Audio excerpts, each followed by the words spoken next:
Good morning student, how are you बेटा? I hope you are fantastic.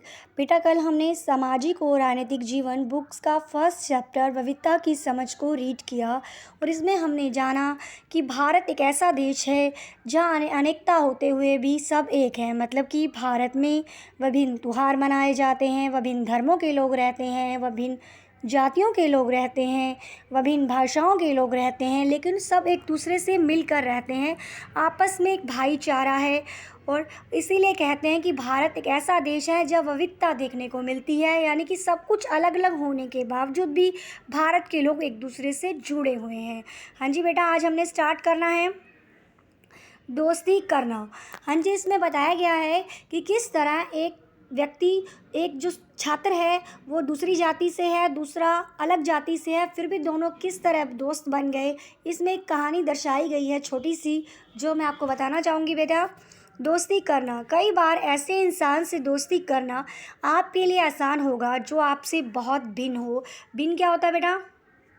भिन्न होता है अलग, यानी कि कई बार तो हम ऐसे लगता है कि वो हमारी जाति का नहीं है, तो हम उससे दोस्ती कर पाएंगे। हमारे मन में सवाल उठता है, पर ऐसा नहीं है। दोस्त अपने आप बन जाते हैं। दोस्ती जाति मज़हब नहीं देखती। ओके बेटा? हाँ जी, आगे हैं। मैंने इसे एक मजाक की तरह लिया। मजाक में जो फटे पुराने कपड़े पहने उस छोटे से लड़के के लिए था जो जनपद की भीड़ वाले चौराहे पर अखबार बेचने का काम किया करता था और मैं वहाँ साइकिल से गुजरता। वह अंग्रेजी का अखबार हाथ में लहराते हुए मेरे पीछे भागता, उस दिनों की सुर्खियों को हिंदी अंग्रेजी के मिले जुले शब्दों में मिलाकर सुनाता रहता। मैं पटरी के सहारे रुका। मैंने हिंदी का अखबार मांगा। उसका मुंह खुला रह गया। उसने मुझे पूछा, क्या आपको हिंदी आती है?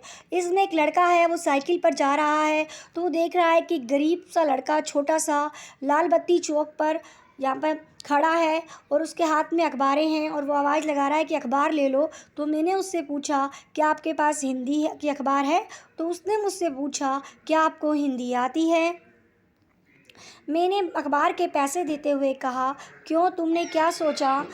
वह रुका, पर आप लगते तो बड़े अंग्रेज हो। वह बोला, मतलब कि आप हिंदी पढ़ सकते हैं? उसने मुझसे सवाल किया, क्या आपको हिंदी पढ़नी आती है? उसके लिए एक हैरानी का विषय था ये। उसके बाद नेक्स्ट आ जाओ बेटा। हाँ, मैं बिल्कुल पढ़ सकता हूँ। इस बार मैं थोड़ा अधीर होकर बोला, हिंदी बोल सकता हूँ, पढ़ सकता हूँ, लिख भी सकता हूँ। मैंने स्कूल में दूसरे सब्जेक्ट के साथ हिंदी को पढ़ा है। मैंने उससे कहा कि मैं हिंदी बोल भी पढ़ सकता हूँ, पढ़ भी सकता हूँ, लिख भी सकता हूँ। मैंने स्कूल में दूसरे सब्जेक्ट के साथ हिंदी को मैंने पढ़ा है। हाँ जी, आगे आ जाओ बेटा।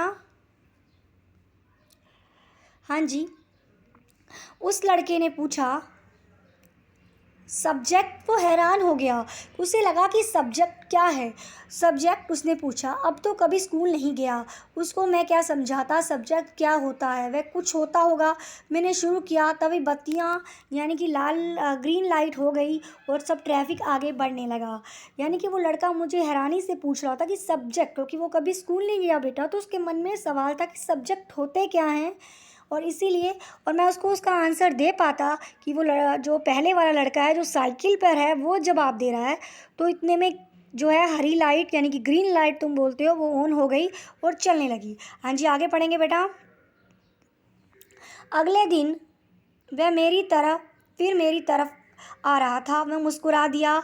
मैंने उससे हिंदी भैया, आपका अखबार। अब बताइए कि ये सब्जेक्ट क्या चीज़ है? अंग्रेजी का शब्द उसकी ज़ुबान पर अजीब लग रहा था।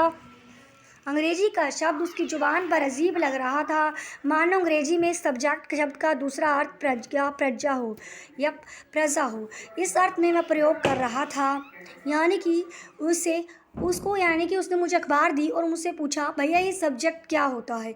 यानी कि अंग्रेज़ी का ये वर्ड बड़े ही आराम से बोल रहा था। ओह,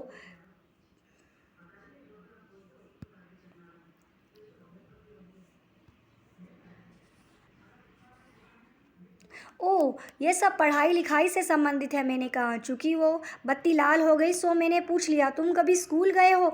उसने कहा, कभी नहीं। फिर बात बढ़ाते हुए उसने गर्व से कहा, जब मैं इतना ऊँचा था तब से मैंने काम शुरू करना किया। जब उसने मेरी साइकिल की बद्दी के बराबर अपने आप को नापा। पहले मेरी माँ आती थी, अब मैं अकेले आता हूँ। उस लड़के ने जवाब दिया। उस लड़के मतलब अखबार बेचने वाले लड़के ने जवाब दिया, जब मैं छोटा था तो अपनी माँ के साथ अखबार बेचने आता था। अब मैं बड़ा हो गया हूँ, मैं अकेला आता हूँ, मैंने आज तक कभी स्कूल नहीं देखा। हाँ जी, नेक्स्ट पैरा है बेटा। नेक्स्ट पैरा है, तुम्हारी माँ कहाँ है? मैंने पूछा, मैंने मतलब उस लड़के ने पूछा, अभी तुम्हारी माँ कहाँ है?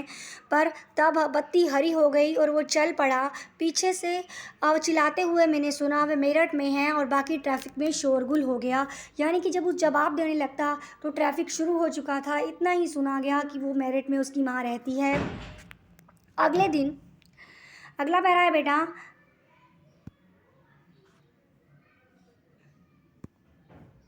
अगले दिन मैंने कहा कि मेरा नाम समीर है। उसने बड़े शर्माते हुए कहा कि मेरा नाम भी समीर है।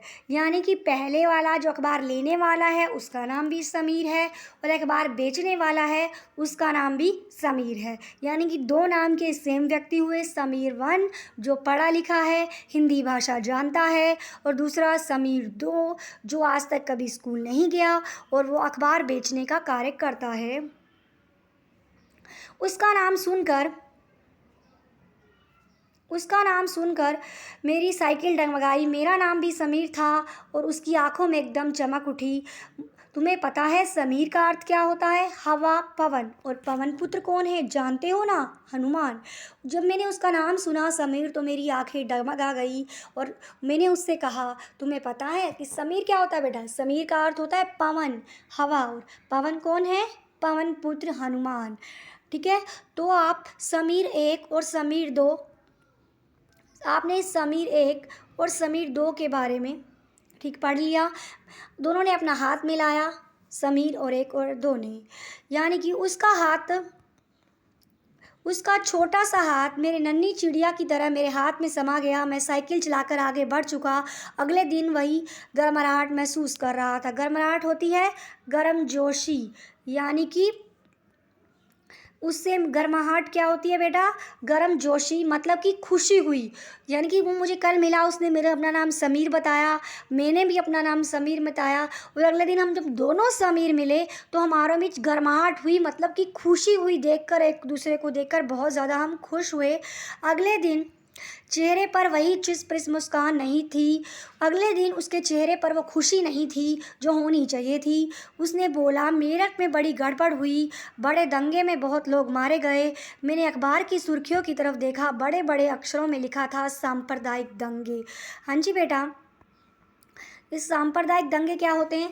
सांप्रदायिक दंगे वो होते हैं जो जात पात के नाम पर फैलाए जाते हैं। यानी कि हिंदू और मुस्लिम लोग एक दूसरे के लोगों को भड़काते हैं, इसे बोलते हैं सांप्रदायिक दंगे।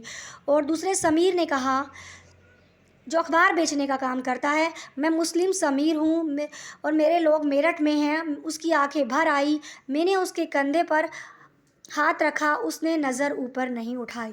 यानी कि पहले वाला समीर हिंदू है और वो पढ़ा लिखा है, दूसरा समीर मुसलमान है और वो मेरठ में रहता है, उसे पढ़ना लिखना नहीं आता। अभी तक बेटा मैंने ये बताया आपको, समझ आ गई होगी आपकी बेटा। समीर एक जो है अच्छी अंग्रेजी बोलता है, और जो समीर दो है वो हिंदी भी बोलता है। यानी कि समीर एक है, उसको अंग्रेज़ी भी अच्छी आती है और हिंदी भी आती है, और वहीं समीर दो सिर्फ क्या बोलता है? हिंदी बोलता है। दोनों की भाषाएं अलग अलग हैं, फिर भी दोनों ने एक दूसरे से बात कर पाए। उन्होंने ये प्रयास किया कि एक बात करना महत्वपूर्ण है। समीर दो है, वो धार्मिक और उनकी सांस्कृतिक पृष्ठभूमियाँ भी अलग हैं। जहाँ समीर एक है वो हिंदू है, वहाँ समीर दो क्या है? मुसलमान है। दोनों में दोस्ती हुई, दोनों दोस्ती करना चाहते थे।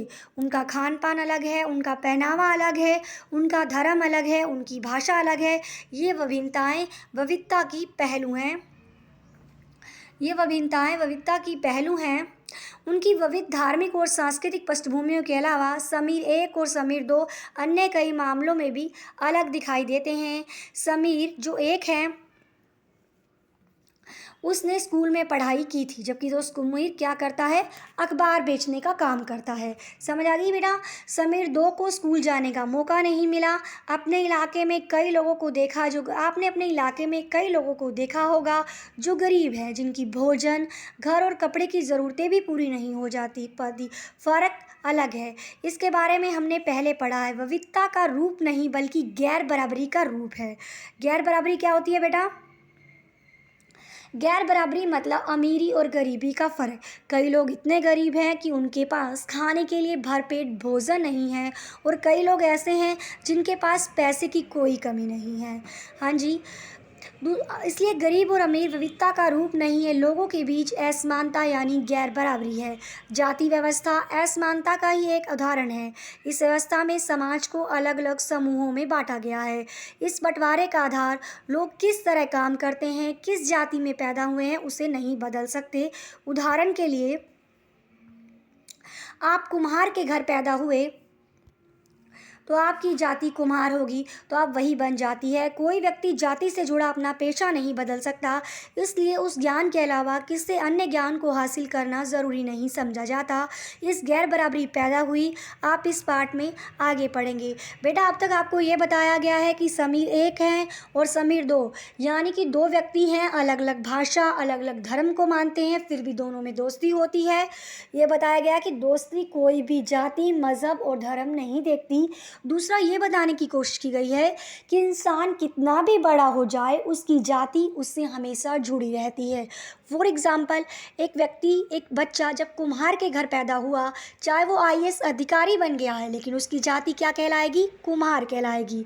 वैसे ही एक व्यक्ति नाई के घर पैदा हुआ, बड़ा अफसर बनने पर भी उसकी जाति नाई कहलाएगी। यानी कि जाति जो है इंसान के साथ तामउम्र रहती है, हमेशा जुड़ी रहती है, जिसे बदला नहीं जा सकता। हाँ जी बेटा, जितना आपको रीड कर